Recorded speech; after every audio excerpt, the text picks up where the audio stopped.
후보들에게 공통적으로 아쉬운 점이 있으시다면 좀 어떤 부분이 있으실까요? 아쉬운 점 천지죠. 두 분 다 직간접적으로 여러 가지 비리와 비위에 연루돼 있는 듯한 정황이 많이 나오고 있잖아요. 자기에게 어떻게 법 문제부터 좀 클리어하게 하고 왔으면 좋겠어요. 국민이 존경할 만한 분인지에 대한 불안감을 떨칠 수가 없습니다. 내가 누구나 과거 들춰내기나 흠집내기나 막말이나 이런 거 하지 않고 비전과 컨텐츠를 가지고 국민들에게 평가받겠다. 대선 출마의 변 간단하게 말씀 부탁드립니다.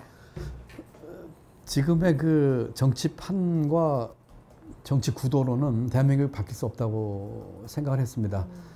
대한민국은 지금 정치, 경제, 사회, 교육 모든 면에서 복합적인 위기를 맞고 있는데 이 정치판과 정치 세력을 교체하기 위해서 출마를 선언했고요. 그를 통해서 아까 말씀드린 정치, 경제, 사회, 교육의 그 패러다임 자체를 다 바꿔보고 싶습니다.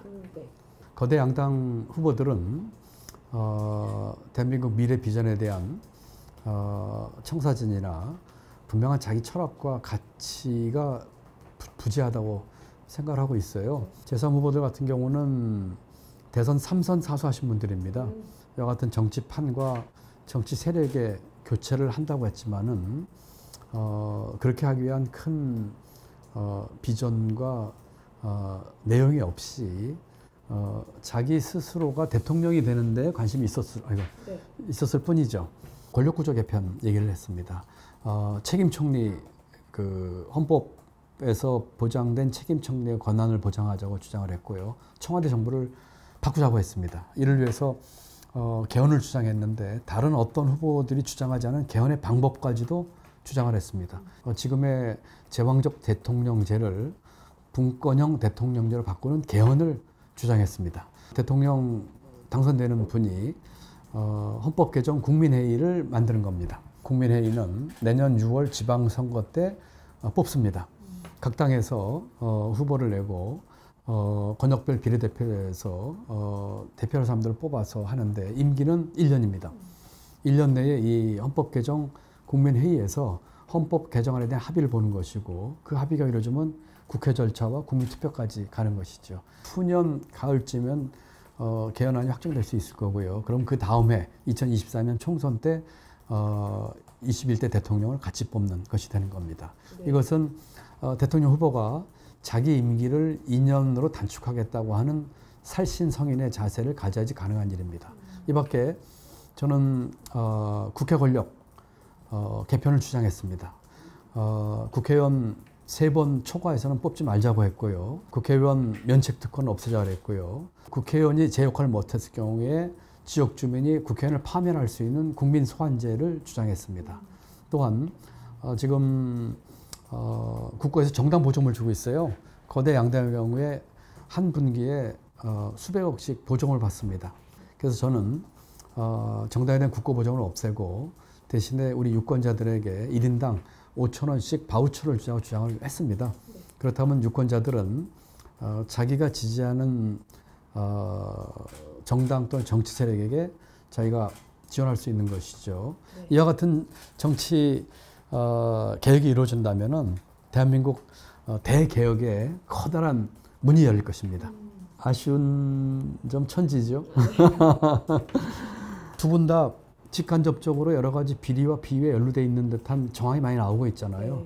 우선 자기에게 얽힌 법 문제부터 좀 클리어하게 하고 왔으면 좋겠어요. 그 법 문제부터 분명하게 국민 앞에 소명하고 평가받고 그리고 대선판에 나왔으면 좋겠다 하는 생각을 해보고요. 그래서 저는 한 사람은 대독 후보, 한 사람은 불신 후보라고 얘기하고 싶어요. 한 분은 남이 써준 걸 대독 후보고 한 분은 도대체 하는 말을 믿을 수가 없는 불신 후보예요. 이제까지의 행태로도 그랬고 최근에도 몇 가지 중요한 공약에 대해서 말을 여러 번 바꿨어요. 불신 후보는. 그렇기 때문에 이런 대독 후보, 불신 후보가 갖고 있는 국가 경영에 대한 능력을 얘기하지 않을 수 없고요. 대한민국의 국가 지도자가 성인군자가 될 필요는 없지만 그래도 우리 국민들이 보시기에 어느 정도 존경받고 받을 수 있고 신뢰할 수 있는 분야여야 되는데 이분들의 그동안의 행적이나 실언 막말 이런 걸 봤을 적에 과연 그런 개인적인 품성과 인성과 인격이 국민이 존경할 수 있는 분지에 대한 불안감을 떨칠 수가 없습니다. 지금 조선시대도 아닌데 직업에 귀천과 비천이 있겠습니까? 그거는 잘못된 생각이라고 생각을 합니다. 누구에게나 어려움은 있게 마련이에요. 유년기나 소년기 때 경제적으로나 환경적으로 어려움을 겪는 사람도 있지만 금수저로 태어났다고 해서 어려움을 안 겪는 것도 아니에요. 정치할 일은 수저의 차이에 상관없이 차별받지 않고 살 수 있는 나라를 만드는 것이지 수저 색깔로 사람을 나누고 인문법하는 것이 아니다 하는 측면에서 저는 굉장히 경솔했다고 생각합니다. 노동관이 없으니까 그런 얘기 하죠. 노동관이나 노동의 가치와 철학에 일도 없는 거죠. 근로시간 단축 문제는 우리 한국의 노동자들이 근로시간이 OECD 에서 첫 번째, 두 번째는 높습니다. 근로시간 단축이 문제인 것은 너무나 경직적으로 그것을 운용을 하면서 신축적으로 해야 될 분야까지도 밀어붙인 게 문제고요. 최저임금 인상은 급격한 인상을 통해서 기업이나 소상공인이나 중소기업의 그 비용을 급격하게 인상시킨과 동시에 노동의 수요를 떨어뜨렸어요. 노동의 가격이 임금입니다. 노동의 가격이 올라가면 노동의 수요가 떨어지게 돼 있거든요. 이와 같은 것들은 의도가 어쨌든 간에 잘못된 정책이죠. 근데 그것을 보고 이거 자체를 없앤다고 한다면 그건 더 무식한 얘기죠. 대한민국 국민이 또 국가 지도자의 배우자에 대해 갖고 있는 각별한 관심과 또 기대가 있지 않습니까? 그래서 스스로가 그런 문제에 대해서 해명하거나 규명할 거는 좀 하면서 우리 국민들에게 투명하고 안심을 할 수 있는 그런 것을 스스로 해주면 좋겠다는 생각이 듭니다. 정면 돌파를 할 생각이고요. 지금까지 양당이나 또는 기존의 후보들이 했던 것처럼 네거티브나 과거 들춰내기나 흠집내기나 또는 막말이나 이런 거 하지 않고 비전과 컨텐츠를 가지고 국민들에게 평가받겠다 하는 게 하나고요. 두 번째로는 아까 말씀드린 이제 정당이 창당이 되면 여러 가지 조금 더 조직화할 수 있는, 그러니까 이 아래부터의 반란을 조금 더 조직화할 수 있는 그렇게 되면서 탄력을 받을 수 있지 않겠냐. 그리고 지금과 같은 이 흙탕물 대선 전국이 조금 가라앉고 국민들이 보시기에 시야가 트이면 누가 국가의 지도자인지 볼 수 있는 시기가 올 것이고, 그렇게 되면은 지지율이 올라갈 것이라 저는 확신하고 있습니다. 여러분들은 정치 소비자입니다. 지금의 정치 시장에 나온 정치 상품 마음에 드십니까?